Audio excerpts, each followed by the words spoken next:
Hello friends, we are going to start this chapter, the Cold War era. All of you know the Cold War period, that is from 1945 to 1991. So this is the first chapter in political science class 12. So we are going to start the Cold War era. So the Cold War started right after the World War II. World War II, that was from 1939 to 1945. It was fought mainly between two groups of countries in the world. One group was the Allied forces consisting of US, Soviet Union, Britain and France. On the opposite, the Axis powers who were defeated in the Second World War, they consist of Germany, Italy and Japan. So after the end of the Second World War, it started the Cold War. That was, and now the main theme in the topic is the Cold War was between which two countries? You all know the Cold War was between USA and USSR, because these two powers became the superpowers of the world after the Second World War. One more important in the chapter is the Cold War remained a Cold War and not hot or shooting war. Means the Cold War that was fought between USA and USSR, during this timeline, there was not a single instant where these two power got involved in direct fight. There was ideological fight or alliance building or some kind of Cold War mentality. They never got involved in direct fight. So why? Because in the Cold War, USA and USSR both were nuclear superpower states. They have lot of military installation in both the countries. So they know if they got involved in direct fight, both the loss will be on both sides. So it will be a devastating for both the countries. So that logic is called logic of deterrence. Means it is good to avoid direct war. So we will fight with Cold War mentality. So this is the wall map showing the two superpowers and their alliances. So the yellow color mainly consists of the USA and its allied countries, and the red one mainly they are the USSR countries, Union of Soviet Socialist Republic countries, along with their allies or allied countries, and the rest, that is the third part, the green part, they were the third world countries. They were known as the third world countries. Mainly those countries were not aligned to any of the blocks, USA allied blocks, USA support blocks or the USSR support blocks. So let's start some features of Cold War. Alliance building was one of the important features of Cold War. The USA and its support allies, they formed a military organization, NATO. Its headquarters is in Brussels. Similarly, in Asian countries, they formed another alliance named Southeast Asian Treaty Organization. Its headquarters is in Bangkok. Similarly, for the Middle East, in the Middle Eastern region, they form another alliance known as CENTO. Its headquarters is in Baghdad. So, opposite to that, the USSR and its Eastern allies also formed another military pact that was known as the Warsaw Pact. It was formed in 1955. USSR and the Socialist Bloc, they also have good connections with the other communist countries like the China, North Vietnam, North Korea and Iraq. So another features of the Cold War is the arms race. USA and USSR, because of the suspicions, they made a huge military infrastructure on both sides. So in 1960, both of the countries, the superpower countries, agreed to have some limitation in their military infrastructure. Both US and USSR, they signed some treaties for limiting their nuclear or other military infrastructure project. Like in 1960s, they signed Limited Test Ban Treaty. Also, the superpowers along with other countries, they signed NPT. Also, there was signing of Strategic Arms Limitation Treaty and Strategic Arms Reduction Treaty. So these were some of the treaties signed between the USA and USSR limiting their military infrastructure. So it was because building more and military infrastructure, it will be devastating for both the sides. Another important feature of the Cold War was the ideological divide between capitalism and communism. Mainly in USA, they were following capitalist economy, where liberal democracy was prevalent in USA along with the Western countries. Similarly, in USSR-led countries, there was communism where the economy was controlled by the state only. So next important topic, in the Cold War era, the whole world was divided into two blocks and the smaller countries going under the one of the blocks. So why the smaller countries or smaller states were important for the superpowers, USA or USSR? Why? Because the smaller states has lot of vital resources that are needed for either of the superpowers. Also, the territory is very important from where the superpowers could launch their weapons and troops. Also, locations from where they could spy on each other. Also, the smaller states can provide economic support to the superpowers when they need it. So these are some of the points that shows why the smaller states were very much important for the two superpowers. So now we are going to see some of the arenas of Cold War where the Cold War was fought, not directly. USA and USSR never got on a direct fight, but proxy war, fighting between different countries and they are supporting each of the country. Like one of the example is the Cuban Missile Crisis.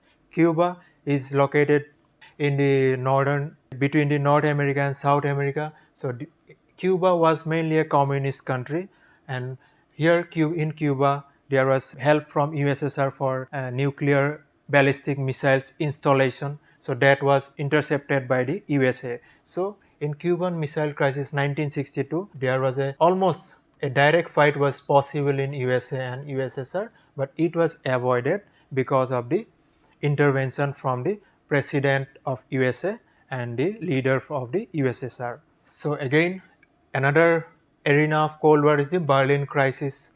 Berlin is the capital of Germany. After the World War, the Berlin was divided among four allied countries. So, but due to the Cold War mentality, Berlin was divided into two blocks. A big wall was made in 1961 of 150 kilometer, like, and on the west side it was which divided West Berlin and East Berlin. So this side represented Western led allied countries and this side represented Eastern led allied countries or the countries that were supporting the USSR. Another arena of Cold War that can be seen in the Vietnam War. In Vietnam, there was a fight between North Vietnam and South Vietnam. North Vietnam was supported by the Communist China and USSR. Similarly, South Vietnam was getting support from USA. Finally, in 1975, the war between North Vietnam and South Vietnam came to an end when North Vietnam won comprehensively along the whole country. So this was a big setback for the capitalist-led USA countries. So another arena of Cold War is the Korean War. Similarly, Korea is also divided by the 38 parallel latitude. Korea mainly there is North Korea and South Korea. There is a fight in border conflicts between North Korea and South Korea from 1950 to 1953. So North Korea was being supported by the USSR and China. Similarly, South Korea received support from the USA-led countries. So finally, this come to an end when armistice prevailed in 1953.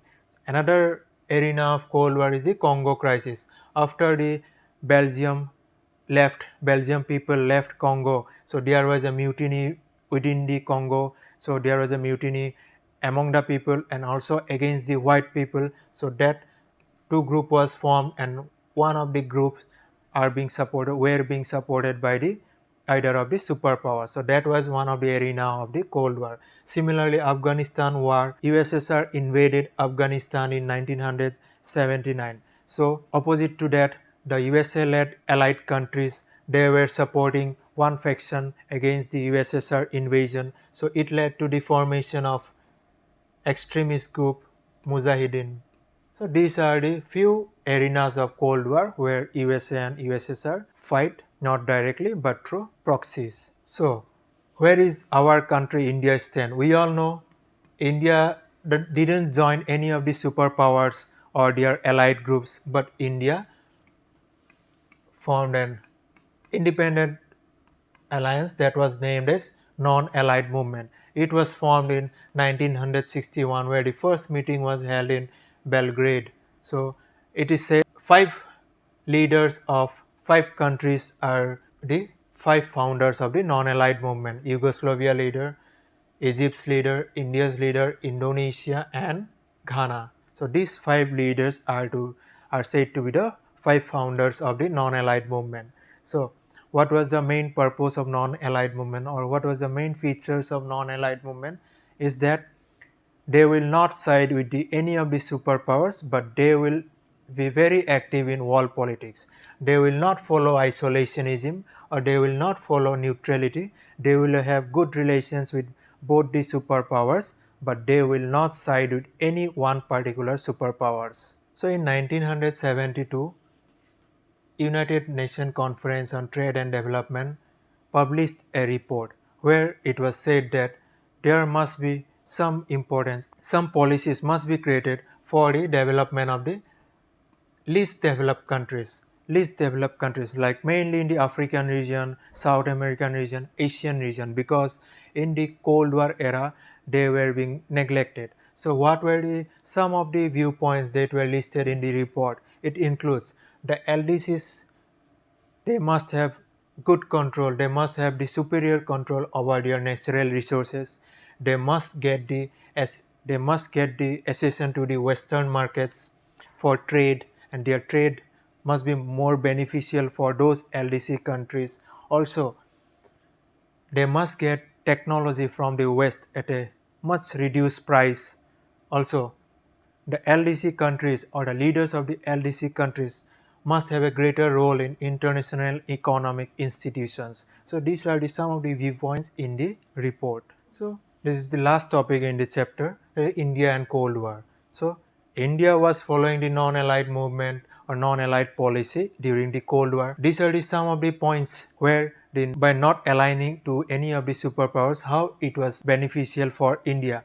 How? Because India was often able to balance the superpower against the other, and India was able to take international decisions that served its own interest. So it is one of the principles of India's foreign policy. They are not bad or not good with a particular country, but they are good with all countries, and that should be directly related to our own country's development. But sometimes there has been a lot of criticism about India's non-allied policy. Like for example, in 1971, India signed Treaty of Friendship with USSR. So it was said that if you are following non-allied principle, how you have signed a Treaty of Friendship with USSR. But in retaliation to that, besides India have signed US Treaty of Friendship with USSR, still India also had good relations with USA. Also, sometimes it is said that because India was not aligned to any of the superpowers, India was forming a non-allied principle. So it is often said that India was often refused or was unable to take a firm stand on international issues. But it is not like that. In some occasion, India also have played a important role during the Cold War, like it was mainly seen in the Korean War crisis, Korea War crisis, 1950s. So with that, I have just given you a summary of the lesson. So next time we are going to discuss lot of question answers. Thank you.